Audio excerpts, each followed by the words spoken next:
बगावत हो गई है। पहले तो एनडीए की मीटिंग में कई बड़े नेता शामिल नहीं हुए और अब बिहार से लेकर महाराष्ट्र तक बवाल मचा हुआ है। सूत्रों के हवाले से दावा किया जा रहा है कि नीतीश कुमार और चंद्रबाबू नायडू ने बीजेपी के सामने डिमांड रख दी है, शर्त रख दी है। कहना है कि अगर प्रधानमंत्री नरेंद्र मोदी अपने पद से इस्तीफा नहीं दे रहे हैं तो कई बड़े मंत्रालय बीजेपी को छोड़ने होंगे। उसके बाद से तो बवाल मच गया है और सिर्फ चंद्रबाबू नायडू जिन्होंने 16 सीटें जीती हैं और नीतीश कुमार जिन्होंने 12 सीटें जीती हैं, ये पार्टियां खेल नहीं कर रही हैं, बल्कि महाराष्ट्र में भी पूरी बाजी पलटती हुई नजर आ रही है। तो एनडीए की मीटिंग में क्या कुछ हुआ आपको दिखाएंगे, लेकिन उससे पहले महाराष्ट्र में कैसे बवाल मचा हुआ है, बिग ब्रेकिंग देखिए। इस खबर में लिखा है कि नतीजों के बाद महाराष्ट्र में बड़ी हलचल, शिंदे गुट के कुछ एमपी उद्धव के संपर्क में हैं। आप देख सकते हैं कि किस तरीके से पूरी की पूरी बाजी पलटती हुई नजर आ रही है। अगर शिंदे की शिवसेना की बात की जाए तो कुल 7 सीटें इन्होंने जीती हैं और इनमें से 5 से ज्यादा सांसद संपर्क में हैं इंडिया गठबंधन के। तो पूरा खेल पलटता हुआ नजर आ रहा है। एक तरफ जहां शिंदे गुट में बगावत दिखाई दे रही है, वहीं दूसरी तरफ मैं आपको बता दूं कि भारतीय जनता पार्टी अजीत पवार से नाराज है, क्योंकि अजीत पवार की एनसीपी मात्र 1 सीट, पूरे के पूरे चुनाव में 4 सीटें ली, 1 सीट जीत पाए हैं और उसके बाद से बड़े बड़े पदों की मांग कर रहे हैं। तो कैसे आपसी खींचतान मची हुई है, कैसे बगावत हो रही है, आप इन खबरों से अंदाजा लगा सकते हैं। अगर महाराष्ट्र की बात की जाए तो यहां पर कांग्रेस सबसे बड़ी पार्टी बनकर उभरी है। 48 लोकसभा सीटों वाले राज्य में कांग्रेस ने 13 सीटें जीती हैं। शिवसेना जो कि उद्धव ठाकरे की है, उसने 9 सीटें जीती हैं।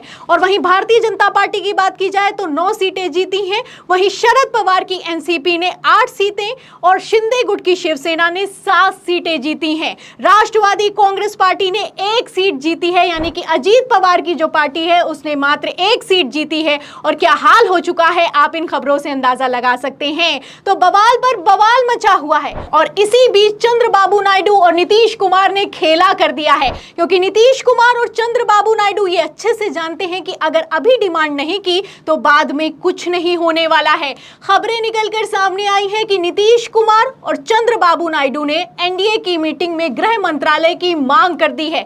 दोनों के दोनों गृह मंत्रालय मांग रहे हैं। उसके बाद से तो खींचता लिखना है कि जेडीयू ने रेल और फाइनेंस मांगा है, गृह मंत्रालय भी लिस्ट में है। तो आप देख सकते हैं कि बड़े बड़े मंत्रालय जाते हुए दिखाई दे रहे हैं। जेडीयू रेलवे भी मांग रही है, फाइनेंस भी मांग रही है और उसी के साथ गृह मंत्रालय भी मांग रही है। वहीं दूसरी तरफ टीडीपी भी आप देख सकते हैं कि गृह मंत्रालय पर अड़ी हुई है। एक तरफ मीटिंग चल रही है, दूसरी तरफ बगावत हो रही है और इन सब के बीच टीडीपी प्रमुख चंद्रबाबू नायडू ने बड़ा धमाका किया है। उनका कहना है कि अभी तो एनडीए में हूं, लेकिन कल को हो सकता है सब कुछ बदल जाए। We are in NDA.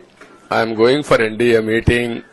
In course of time, anything will report to you. Thank you. तो सुना आपने, चंद्रबाबू नायडू का बयान निकलकर सामने आ गया है। 16 सीटें जीती हैं, ठसक दिखाई दे रही है। भारतीय जनता पार्टी को बहुमत नहीं मिला। वहीं दूसरी तरफ आप देख सकते हैं कि किस तरीके से आपसी खींचतान मची हुई है। चंद्रबाबू नायडू का कहना है कि अभी तो एनडीए में हूं, एनडीए की मीटिंग में भी जा रहा हूं, अगर कुछ बदल जाएगा तो आपको पता चल जाएगा। और वैसे भी देखा जाए तो चंद्रबाबू नायडू बदलने में बहुत माहिर हैं। ये मैं नहीं कह रही, भारतीय जनता पार्टी के चाणक्य खुद मानते हैं। चंद्रबाबू से बड़ा अवसरवादी नेता पूरे भारत के इतिहास में आपको देखने को नहीं मिलेगा। 1983 में कांग्रेस छोड़कर महान एनटीआर के साथ आए।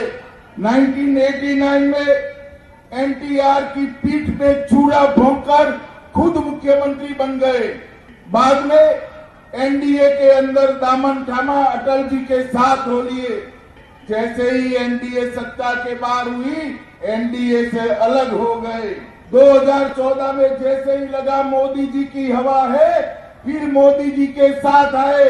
2019 में लगा कि जनता खिलाफ हो गई है, सिंपैथी लेने के लिए, नाटक करने के लिए नरेंद्र मोदी जी का भी साथ छोड़ 2019 में साथ छोड़ दिया और अब आप देख सकते हैं कि 2024 में एक बार फिर से साथ छोड़ने के लिए दबाव बना रहे हैं। गृह मंत्री से गृह मंत्री का पद मांग रहे हैं, यानी कि गृह मंत्रालय मांग रहे हैं। इसके बाद से तो बवाल मचा हुआ है, जहां एक तरफ चंद्रबाबू नायडू हैं, वहीं दूसरी तरफ नीतीश कुमार हैं। इनका इतिहास तो बताने की भी नहीं जरूरत है, आप अच्छे से जानते हैं कि बिहार में पलटू चाचा के नाम से फेमस हैं। तो आप अच्छे से जानते हैं कि किस तरीके से दोनों के इतिहास अपने आप में बयां करते हुए नजर आ रहे हैं कि भारतीय जनता पार्टी फंस गई है और कितना बुरा फंस गई है बहुमत ना लाकर आप इन आंकड़ों से समझ सकते हैं। बीजेपी दबाव महसूस कर रही है और ये दबाव हर एक तरफ से बनाया जा रहा है, फिर चाहे वो बिहार हो, फिर चाहे वो महाराष्ट्र हो, आंध्र प्रदेश हो और उत्तर प्रदेश हो।